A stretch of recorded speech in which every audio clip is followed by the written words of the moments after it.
So stay with me now. There are things that they didn't teach us in school that probably should have been the first thing you got taught. Few things some of you all know to be true, such as how to buy a car, credit, and things like that you can just magically learn on the internet. But however, here's the part that they didn't say anything about that you might want to know. All human beings have hormone and developmental stages that they go through.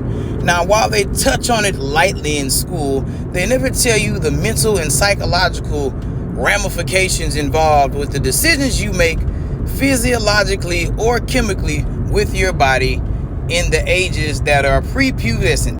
Why in the hell are you saying all of these big fancy ass words, EP? What does it all mean? In other words, if you fucking before you get old enough to, i.e. before you really are in adult puberty, after 18, maybe, 21, 26, because we live in an overly sexualized society anyways, to the point to where little children are humping one another and they're only babies. It's on television, so for God's sakes, Big Mouth's on fucking Netflix. Why is this important? Because at some point in time, you were given adult developmental phases ideas way too goddamn young. So now that this has been brought to our attention, we have that accountability thing. How do we do better? Well, like I said before, the answer's in the biological world, in that science thing. That thing some people don't believe in.